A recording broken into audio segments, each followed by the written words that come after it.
Tick tick tick tick tick tick alarm वाजला, वाजतच राहिला.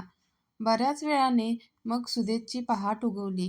त्याने घड्याळात बघितले, 9 वाजायला फक्त 9च मिनिटे शिल्लक होती आणि आता त्यांनाही सुदेशच्या हातातून निसटून जाण्याची घाई झालेली होती. तूर्तास शक्य तेवढं लवकर उरकून घ्यावं म्हणत तो बाथरूममध्ये शिरला. फिस करत गरम पाण्याच्या शॉवरखाली तो आंघोळ करू लागला.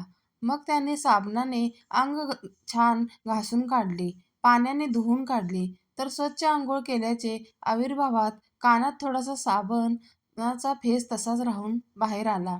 बाथरूमच्या प्रचलित असे गाणे अरिजित सिंगला गायला लावून त्याने नाचायला सुरुवात केली. हा त्याच्या रोजचाच वॉकिंग डान्स होता. म्हणजे अंघोळ झाल्यानंतरची सगळी कामे ज्यामुळे माणूस स्वतःचा व्यवस्थित आणि टापटीपपणे वावरतो ती करायला सुरुवात केली अन त्यावर तो झिंगायलाही लागला. मग नाश्ता पाणी करून घरच्यांना सगळ्यांना प्रेमाचा बाय म्हणत सुदेश घराबाहेर पडला. पण ती झिंग त्याने कायम ठेवली होती अन त्याला बस थांब्यावर एक तरुण सुंदर मुलगी उभी दिसली. खरे-खोटे कसेही बोलता वागता, कुणी डोळ्यातही बघता बरे वाटते. कधी डायरीत शेवटच्या पानावर लिहिलेला शेर त्याला स्मरत राहिला. गाडी तिच्यापाशी थांबवून, "तुम्हाला कुठे जायचे आहे का? मी सोडवून देऊ?" हा प्रश्न विचारण्याच्या आतच ती मुलगी झप-झप पावले टाकीत बसमध्ये चढून निघूनही गेली. इतक्या निबर मनाची होती की जाताना त्याच्याकडे वळून देखील बघितले नाही. हिरमुसल्या तोंडाने सुदेश त्या फरफरत जात वाकुल्या दाखवणाऱ्या बसकडे बघत राहिला. आजचा दिवस घाण म्हणत कोसत असतानाच त्याच्यावर उन्हाची तिरीप आडवी पडली. सूर्यानेही त्याला जास्त तापून विचारले होते, "तुझं नशीब फुटके त्यात, दिवसाचा काय दोष?" भिंग भिंग करत सुदेशची बाईक पुढे जाऊ लागली. तोच त्याला सिग्नलचा रस्ता दिसला. आयुष्यभर लाखो चुका करणारी लोकं नेमक्या या सिग्नलवर कसे काय थांबून राहतात बरे, जिथे त्यांना ट्रॅफिकही नसतो, असा विचार करतच तो रोजच्या रस्त्याप्रमाणे 4 गाड्या ओलांडून तो पुढे निघून गेला. अनन्य एखाद्या दिवसाप्रमाणे काहीच न होता भून भून भून करत त्याच्या पराभव गाडीचा पेट्रोल संपवून ती आता फक्त गरीब साव बनून त्याच्या पुढ्यात उभी राहिली.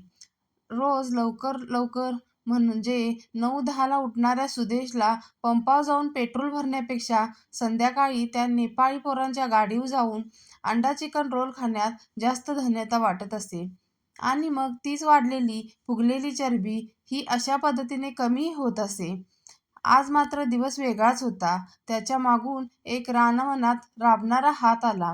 शेतकरी असलेला एक भला माणूस त्याच्या मागे मोटरसायकलवर आला अन टोचणे देत देत त्याला पंपाजवळ घेऊन गेला. रस्त्यावरील गर्दीत त्या भल्या माणसाने रानातल्या कळपात वासरू सोडून द्यावं अन निघून जावं तशी सुदेशला नेऊन सोडलं अन चालला बी गेला. याचं मन उगाच पेट्रोलच्या रिकाम्या टाकीसारखं झालं. कुणी माणूस भेटावा असे वाटते, जरा माणुसकीही बरी वाटते. त्याच्या कवितेतील या ओळी नळीतून पेट्रोल टाकीत उतरत असताना त्याच्या मनात खळखळून येत राहिल्या. कार्ड स्वाईप करून तो निघाला. निघतानाही त्या अवलिया मतदारकाराचे आभार पण मानता न आल्याने रुकरुकसारखी मनात ट्रिंग ट्रिंग करत राहिली. ओझे मनावरचे हलके होतच नाही. मुग्धाळ चांदण्यांचा का मोह होतच नाही. असे काहीसे नवीन मनात रचत असताना तंद्री तोडणारी शिट्टी वाजली. पण यावेळी त्याला गाडी थांबवावी लागली. पोलिसांनी त्याला कागदपत्राची घडी दाखवायला सांगितली. मात्र याने भलतीच अट टाकली. असा काही निरागस भाव त्याला जमला की फिल्मफेअर अवॉर्ड जिंकणारा अभिनेता पण त्या क्षणी फिका पडला असता. थेट पाकीट उघडं करून पैसेच नसल्याचे दाखवलं. भोळा-बाबडा कोणीतरी तरुणच पोलिसांनी त्याला अडवले होते तर सोडूनही दिले. विचाराच्या धूमचक्रीत गुरफटून जात त्याने ऑफिस गाठले. ऑफिसमध्येही विचार त्याचा पाठलाग सोडत नव्हते. शाळेतून जुन्या मित्रांच्या आठवणीत तो असताना लंच ब्रेकमध्ये त्याच्या कलिगला भेटायला आलेल्या एका सावळ्या मुलीला धडकला. गोबरे गाल, लाल चुटूक ओठ, कोरीव भुवया मत्स्यचक्षू असणारी तिने जाड काड्यांचा चष्मा ठीक करून कुरळ्या केसांना जरा पक्के बांधून घेतले. एक बट तशीच गालावत रेंगाळत ठेवत तिने सुदेशच्या खणखणीत कानाखाली वाजविली. सकाळी ऑफिसचा मूडच दोघांनी रिफ्रेश करून टाकला. जोरदार हशा पिकला आणि आपला हिरो मात्र हिरमोसत ऑफिसच्या बाहेर पडला. ती मुलगी त्याच्या कलिगसोबत मज्जा करताना त्याच्या खुन्नस खाऊन दिसली. संग्राम वेदनांचा अंगास झणझणलेला पाठीचा सुखाचा का स्पर्श होत नाही. डायरीचा विशेष करून ऑफिसच्या डायरीच्या मागच्या पानावर कवितेच्या ओळीचा चिरखडा उतरवायला त्याला नेहमीच आवडत असे. ऑफिसमधून संध्याकाळ व्हायच्या आधीच तो बाहेर पडला. उदास खिन्न त्याला सगळा परिसर पार विचित्र नजरेने आपल्याकडे बघतोय असं वाटू लागलं. एके ठिकाणी जत्र होती तिथे तो शिरला अन एका मागोमाग एक योगायोग घडायला सुरुवात झाली. सगळ्यात आधी तो शिरला भुताटकी आरसे दाखविणाऱ्या तंबूत. तिथे आरशाला तडे जायला लागले. त्याला पाहून आरसे थरथरत बसले. इतका उदास, तोंडावर 12:30 वाजलेले चेहरा बघून अजून काय होणार आहे.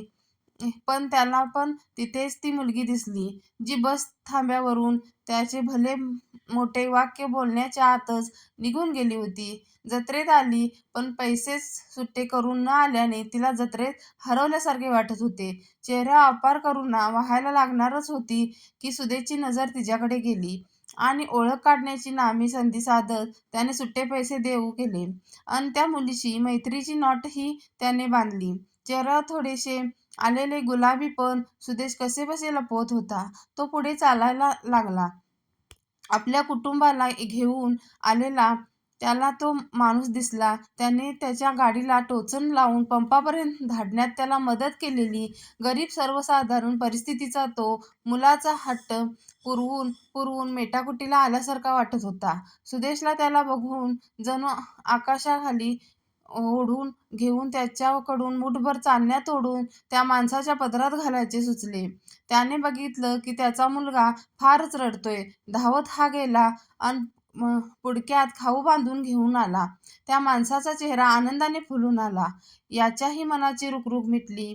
तिथे एक पोलिसांची चौकी उभी केली होती. तिथे सतत सुरक्षितेच्या सूचना सांगत होते. जी लहान मुले रडताना सापडत होती त्यांना ते आणण्याचे काम ही पोलीस करत होते. सुदेशने जाऊन तिथंही घुटमळला. त्याला दिसलं की सकाळी आपल्याला सहज सोडून देणारा हवालदार मुलाची पण तिथेच ड्युटी लागली होती. सुदेश त्याच्यापुढे जाऊन उभा राहिल्यावर याने सकाळची आठवण करून दिली. एक झकाशी स्माईल दिली. हात वर करून सलाम ठोकला. दोघांनाही चांगली ओळख करून घेतली एकमेकांची. ए ए शुक शुक करत एक मुलगी सुदेशला खुणेने बोलवत होती. तेजस्वी, कांती अन रात्रीतही तिच्या सावळ्या गालावरचा ग्लो सुदेशला आकर्षित करत होता. तो तिच्या जवळ पोहोचल्यावर मात्र तिने काहीच न बोलता फक्त त्याला चहाचा कप दिला. तिनेही सोबत घेतला. दोघेही एकमेकांकडे बघून हसले. सुदेशवर ऑफिसमध्ये उगाचच डोके सडकवून वागलो हे तिला जाणवलं असणार. Tick tick tick tick tick tick tick tick alarm वाजला. वाजतच राहिला. बऱ्याच वेळाने मग सुदेशला पहाट उगवली. त्याने घड्याळात बघितले. 9 वाजायला फक्त 9च मिनिटे शिल्लक होती आणि आताही सुदेशच्या हातातून निसटून जाण्याची घाई झालेली होती. सुदेश उठला खरा, पण पुन्हा मनशांतीच्या गर्भारातून केशरी लाल रंग उधळत एक विचार उगवून आलाच की आजचा दिवसही कालच्यासारखाच असेल का. निराशेच्या गर्दीत हिरमोडाच्या वळणवाटा घेत नव्या लोकांच्या ओळखी करत नवे मैत्रीचे बंध बांधणारा असा की असेल आयुष्यातील अनुभवाचा आणखी एक चॅप्टर.